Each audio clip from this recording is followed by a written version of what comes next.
Hi అండి, welcome back to HAC Telugu.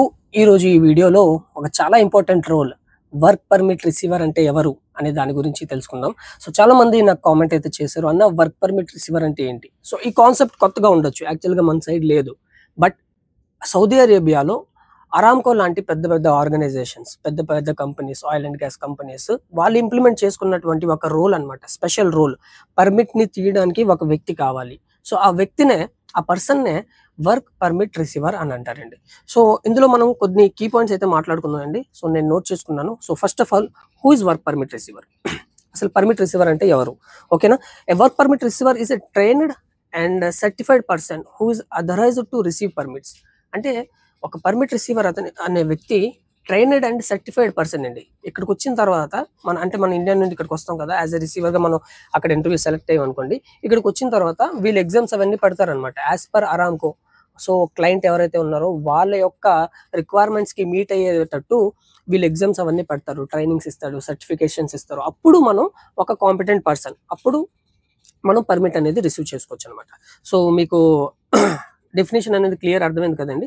Work permit receiver is a trained and certified person who is authorized to receive work permits from the client. అంటే Aramco నుంచి మనం permit అనేది తీసుకుంటాం. For example, to ensure, ఎందుకు అంటే permit receiver మనం ఎందుకు permit తీసుకోవాలంటే, to ensure requirements are followed before starting activity. అంటే ఏదైతే రిక్వైర్మెంట్ అరామ్కో అంటే క్లయింట్ అనమాట, వాళ్ళు చెప్తున్నారో ఆ క్లయింట్స్ రిక్వైర్మెంట్స్ అన్ని ఫుల్ఫిల్ అయ్యాయా లేవా అనేది ఎన్ష్యూర్ చేయడానికి పర్మిట్ రిసీవర్ అనే వ్యక్తి చాలా ఇంపార్టెంట్ అనమాట.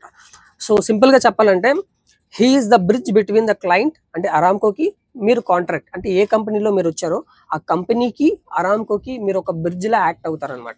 సో క్లయింట్ యొక్క రిక్వైర్మెంట్స్ అన్ని కూడా మీ కంపెనీ తరపున మీరు బ్రిడ్జ్ లా యాక్ట్ అయ్యి ఆ రిక్వైర్మెంట్స్ ని ఫుల్ చేస్తున్నారా లేదా అనే చాలా ఇంపార్టెంట్ రోల్ అండి. ఇది చాలా వెయిటేజ్ ఉంది. సో అరామ్కోలో ఒక పర్మిట్ రిసీవర్ కి చాలా వాల్యూ ఇస్తారు.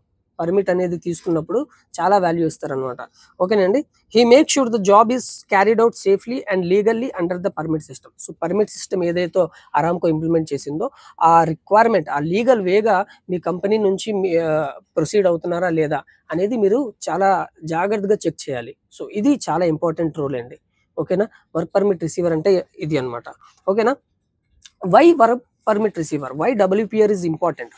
అసలు ఎందుకండి ఇంపార్టెంట్ అంటే, working in oil and gas plants, refineries, pipelines, it is very risky. Yes, మనం ఆయిల్ అండ్ గ్యాస్లో వర్క్ చేస్తున్నప్పుడు సో చాలా చాలా జాగ్రత్తగా మనం అనేది వర్క్ అనేది చేయాలి. ఓకేనా. మనం ఎక్కువగా ఎటువంటి వర్క్స్ డీల్ చేస్తుంటాం అండి? Hot work, confined space, electrical work, lifting, excavations near pipe lines. So ఇలాంటి క్రిటికల్ యాక్టివిటీస్ సేఫ్గా అవ్వాలి అంటే పర్మిట్ రిసీవర్ అనే వ్యక్తి చాలా చాలా ఇంపార్టెంట్. ఎందుకంటే పర్మిట్ తీసుకున్నప్పుడే అతను అన్ని మేక్ షూర్ చేస్తాడు, అన్ని ఉన్నాయా లేవా అనేసి. సో అందుకనేసి పర్మిట్ రిసీవర్ కి చాలా వెయిటేజ్ ఇస్తారనమాట. So if these are not control, ఇవి కంట్రోల్లో లేవు అనుకోండి, accidents can happen. That is why Aramco has permit work permit system. అందుకనేసి అరామ్కో ఈ యొక్క రోల్ అనేది ఇంప్లిమెంట్ చేసింది. ఓకేనండి, మీకు అర్థమైంది కదా. సో వర్క్ పర్మిట్ రిసీవర్ ఏదైతే డబ్ల్యూపీఆర్ పొజిషన్ ఉందో వాళ్ళు ఏంటి ఎన్ష్యూర్ చేస్తారంటే, కరెక్ట్ పర్మిట్ తీసుకున్నామా లేదా, అదేవిధంగా హజార్డ్స్ ఆర్ ఐడెంటిఫై, హజార్డ్స్ మనం ఓకే ఐడెంటిఫై చేసామా లేదా, precautions are in place before work start. Work start చేసే ముందు హజార్డ్స్ ఏమైనా ఉంటే దానికి ప్రికాషన్స్ తీసుకున్నామా లేదా అది కూడా మేక్ షూర్ చేయాలి. Next, communication is clear between everyone.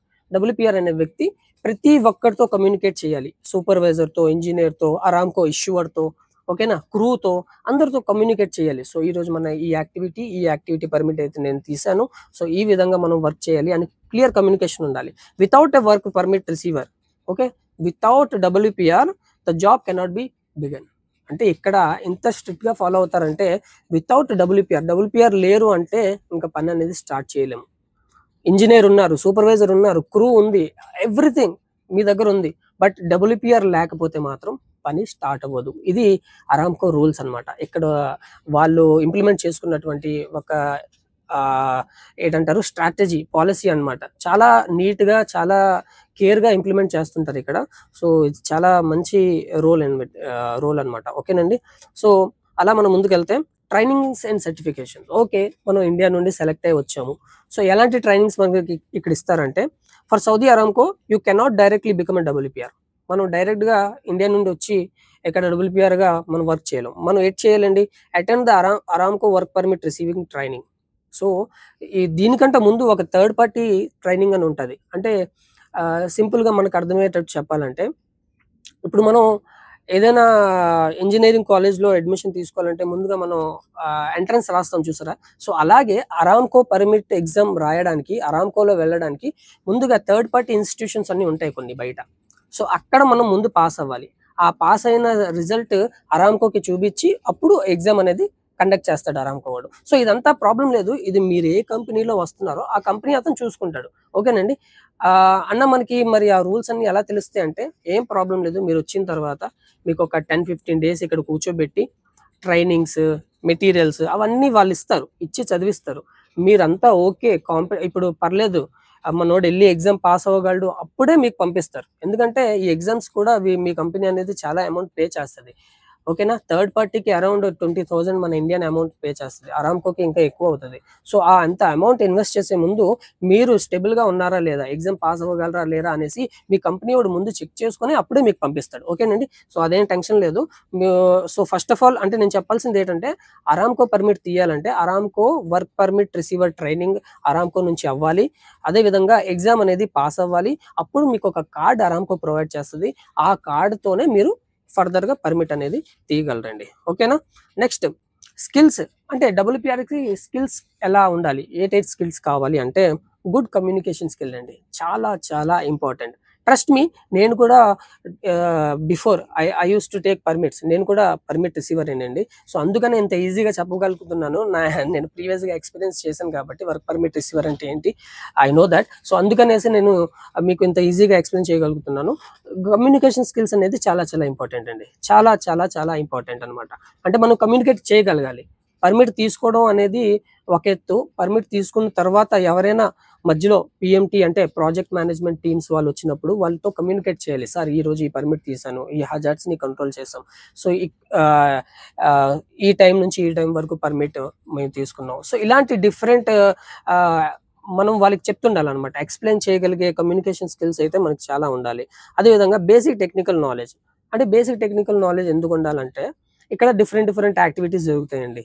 Mechanical activities, electrical activities, lifting, ఓకేనా? సివిల్ యాక్టివిటీస్ ఇలా డిఫరెంట్ డిఫరెంట్ యాక్టివిటీస్ జరుగుతాయి. అది కూడా ప్రాబ్లమ్ లేదు. మీరిక్కడికొచ్చిన తర్వాత మీకు ఆటోమేటిక్‌గా మీరు ఎప్పుడైతే రియల్‌గా చూస్తారో యాక్టివిటీస్‌కి మీకు అర్థమైపోద్ది. ఓహో! ఇది కేబుల్ పుల్లింగ్ యాక్టివిటీ, ఇది లిఫ్టింగ్ యాక్టివిటీ, ఇది ఎక్స్‌కవేషన్ యాక్టివిటీ. సో ఈ టెర్మినాలజీ ఏదైతే ఉందో ఇది కొద్దిగా మనకి అలవాటవుతది. ఇక్కడికొచ్చిన తర్వాత అది కూడా ప్రాబ్లమ్ లేదు. బట్ కమ్యూనికేషన్ స్కిల్స్ మనం ఎక్స్‌ప్లెయిన్ చేయగలిగే యొక్క స్కిల్స్ ఏవైతే ఉన్నాయో అవి మస్ట్ అన్నమాట. మనకి ఇండియా నుంచి వచ్చినప్పుడు అవి ఉండాలి. ఓకేనా? Confidence to say stop work when required.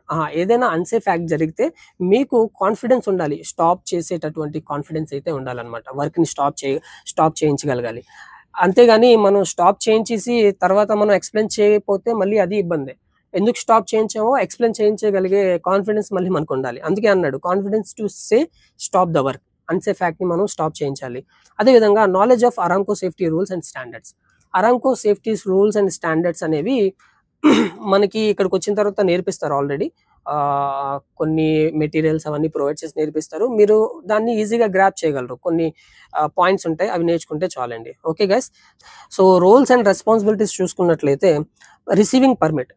So మన రోల్ ఏంటండి? ఇక్కడికొచ్చిన తర్వాత మన ట్రైనింగ్స్ అవన్నీ అయిపోయిన తర్వాత మనకు కార్డ్ వచ్చిన తర్వాత పర్మిట్ అనేది తీసుకుంటారు. Collect permit from the permit issuer. So permit issue చేయడానికి ఒక వ్యక్తి ఉంటారండి. అతన్ని పర్మిట్ ఇష్యూవర్ అంటారు.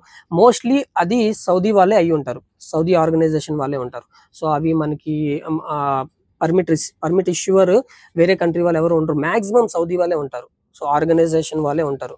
ఓకేనా? ఓన్లీ రిసీవర్సే మనలాగా వేరే కంట్రీస్ నుండి వచ్చినోళ్ళు ఉంటారు. ఓకేనండి. Next understanding scope of work. So మన రెస్పాన్సిబిలిటీ ఏంటండి? Scope of work. మనం ఏం పని చేస్తున్నాం? ఏంటి? అనేది మనకి అండర్‌స్టాండ్ అయ్యి ఉండాలన్నమాట. సో అది. Next hazard identification. Hazard identification అంటే హజార్డ్స్‌ని ఐడెంటిఫై చేసేటటువంటి మనకి స్కిల్ అయితే ఉండాలి. ఓకేనా? Tool box talk. Work start చేసే ముందు యాక్చువల్‌గా అరామ్‌కోలో receiver responsibility tool box talk అనేది. సేఫ్టీ రెస్పాన్సిబిలిటీ కాదు. సో అక్కడ అంత స్ట్రిక్ట్ గా ఫాలో అవుతారు. ఎందుకంటే రిసీవర్ కి అర్థమయ్యి ఉండాలి అసలు ఏం చేస్తున్నాం ఏంటి అనేసి. సో అందుకనేసే టీబీటీ కూడా రిసీవరే ఇవ్వాలి అని చెప్తుంటారు అనమాట చాలా ఏరియాస్ లో. నేను అలా చూసాను అనమాట. ఓకేనండి. అదే విధంగా ensure PP personal protective equipment ప్రతి ఒక్కరి దగ్గర ఉందా లేదా ఇది కూడా మీరే ఎన్ష్యూర్ చేయాలి. సేఫ్టీ ఎందుకు అని అంటారు కదా, సేఫ్టీకి చాలా తక్కువ రెస్పాన్సిబిలిటీ ఉంటుంది. అంటే అరామ్కో పర్మిట్ తీసుకోవడానికి వెళ్ళినప్పుడు నార్మల్ గా ఇంటర్నల్ అంటే అరామ్కో పర్మిట్ కాకుండా నార్మల్ కంపెనీ పర్మిట్స్ అయితే సేఫ్టీకి ఎక్కువ రెస్పాన్సిబిలిటీస్ ఉంటాయి. అదే అరామ్కోలో అయితే ఎక్కువగా రిసీవర్ కి రెస్పాన్సిబిలిటీస్ ఉంటాయి. Okay guys. అదే విధంగా ఇంప్లిమెంటింగ్ కంట్రోల్స్, కంట్రోల్ ని ఇంప్లిమెంట్ చేస్తుండాలి. ఏవైనా మనకి మీకు అనిపించింది అనుకోండి, ఓకే ఈ ఏరియాని కంట్రోల్ చేయాలి, ఇది ఇంప్లిమెంట్ చేయాలి, అది ఇంప్లిమెంట్ చేయాలి. సో ఆ కంట్రోల్స్ అన్ని మీరు జాగ్రత్తగా చేయించాలి సూపర్వైజర్ తో కోఆర్డినేట్ చేసి. Next coordination, coordinating between supervisors, safety team, Aramco representative వాళ్ళతో మంచి కోఆర్డినేషన్ అయితే ఉండాలి. ఇష్యూర్ తో కూడా మంచి కోఆర్డినేషన్ ఉండాలి. ఓకేనండి. Permit display keep the permit at side. Always మీరు ఎక్కడ వర్క్ చేస్తున్నారో ఆ ఏరియాలోనే పర్మిట్ అనేది డిస్ప్లేలా ఉండాలి. అంతేగాని ఎవరైనా రిప్రజెంటేటివ్ వస్తే సార్ పర్మిట్ అక్కడ ఉందని చెప్పకూడదు అనమాట. ఎక్కడైతే వర్క్ చేస్తున్నారో ఆ ఏరియాలోనే పర్మిట్ అనేది ఉంచుకోవాలి. Okay guys. అదే విధంగా మానిటరింగ్ వర్క్, మెయిన్ రోల్ ఏదైతే ఉందో అది మానిటరింగ్ అండి. పర్మిట్ పొద్దున్న మనం తీసుకుంటాం కదా, ఈవినింగ్ 3 o'clock వరకు 5 o'clock వరకు పర్మిట్ తీసుకున్నాం అనుకోండి. సో ఆ టైం వరకు మీరు ఆ యాక్టివిటీని మానిటరింగ్ చేస్తూ ఉండాలి. సేఫ్ గా వర్క్ అవుతుందా లేదా అనేది చూసుకోవాలి. Finally closing the permit. So పని అంతా అయిపోయిన తర్వాత హౌస్ కీపింగ్ అంతా చేయించేసి పర్మిట్ ని క్లోజ్ చేయించాలి. సో గైస్ ఇదన్నమాట. సో ఎవరికైతే డౌట్ ఉందో వర్క్ పర్మిట్ రిసీవర్ ఏంటి ఎలాగా అనేసి ఆల్మోస్ట్ నేను చాలా క్లియర్ గా ఎక్స్ప్లెయిన్ చేశానని అనుకుంటున్నాను. ఇంకా ఏవైనా డౌట్స్ ఉంటే మీరు కామెంట్ చేయొచ్చు. సో ఒకసారి జస్ట్ సమ్మరీ అంటే ఏది చెప్పాను ఏంటి అనేది ఒకసారి రీకాల్ చేసుకుందాం. సార్ పర్మిట్ రిసీవర్ అంటే ఒక చాలా ఇంపార్టెంట్ రోల్ అండి. సౌదీ అరేబియాలో అరామ్కో లాంటి పెద్ద పెద్ద ఆర్గనైజేషన్స్ కంపెనీస్ లో వాళ్ళు ఇంప్లిమెంట్ చేసుకున్నటువంటి ఒక రోల్ అన్నమాట. అంటే వాళ్ళ ఆర్గనైజేషన్ లో వాళ్ళ ఏరియాలో పర్మిట్ తీయాలంటే ఒక కాంపిటెంట్ పర్సన్ కావాలి అనేసి ఇంప్లిమెంట్ చేసుకున్నటువంటి ఒక రోల్ అన్నమాట పర్మిట్ రిసీవర్. ఓకేనండి. సో పర్మిట్ రిసీవర్ కి ఎలాంటి క్వాలిఫికేషన్ కావాలి అంటే నేను చెప్పాను, జస్ట్ మీ దగ్గర బేసిక్ 10th క్లాస్ ఉండి ఒక 1 year 2 years ఎక్స్పీరియన్స్ ఉండి ఒక డిప్లొమా ఏదైనా ఉంటే చాలు, మీరు యాజ్ అ రిసీవర్ గా ఇక్కడ ఫ్రెషర్ గా రావచ్చు. ఓకేనండి. అదే విధంగా ఇక్కడికి వచ్చిన తర్వాత మీకు సర్టిఫికేషన్స్ ట్రైనింగ్స్ అవన్నీ ఇచ్చేసి మీకు కార్డ్ అనేది ప్రొవైడ్ చేస్తారు. ఓకేనా. అందులో కొన్ని మార్క్స్ ఉన్నాయండి, 80% రావాలి 90% రావాలి అనేసి. సో అదొక నేను వేరే వీడియో చేస్తాను ఎలాగా నేను పాస్ అయ్యాను. సో నేను కూడా ఒక రిసీవర్ నేను బిఫోర్. సో నేను ఎలా నా జర్నీ ఎలా అయిందో నేను వేరే వీడియోలో చెప్తాను. బట్ ఈ వీడియోలో ఏంటంటే పర్మిట్ రిసీవర్ ఏంటంటే ఏంటి మీకు అర్థమై ఉంటది కాబట్టి ఐ హోప్ ఈ వీడియోతో మీకు ఒక క్లియర్ ఐడియా వచ్చి ఉంటుంది అని అనుకుంటున్నాను. ఇంకా ఏమైనా డౌట్స్ ఉంటే నో ప్రాబ్లం మీరు కామెంట్ చేయండి. అదే విధంగా నేను చాలా మందికి రెస్పాండ్ అవుతున్నాను నా ఇన్స్టాగ్రామ్ ఐడిలో. ఓకేనా. సో నా ఇన్స్టాగ్రామ్ ఐడి కూడా ఇస్తాను, అందులో కూడా మీరు నాకు కాంటాక్ట్ అవ్వచ్చు. ఇమీడియట్ గా నేను మీ ఇష్యూని అయితే సాల్వ్ చేస్తాను. So this is how guys ఈరోజు వర్క్ పర్మిట్ రిసీవర్ అంటే ఎవరు, రెస్పాన్సిబిలిటీస్ ఏంటి, ఏం క్వాలిఫికేషన్స్ కావాలి, ఏం స్కిల్స్ కావాలి, దీని గురించి మనం డిస్కషన్ చేసాం. So please support this channel for daily safety topics. WPR series కూడా నేను స్టార్ట్ చేశానండి. WPR సిరీస్ లో ఇక్కడికి వచ్చిన తర్వాత ఎటువంటి క్వశ్చన్స్ ఉంటాయి అనేసి నేను ఆల్రెడీ సిరీస్ స్టార్ట్ చేశాను. దాన్ని మీరు ఫాలో అయితే మీరు ఇక్కడికి వచ్చిన తర్వాత ఈజీగా మీరు ఎగ్జామ్ అనేది పాస్ అయిపోవచ్చు అనమాట. Okay guys, thank you so much.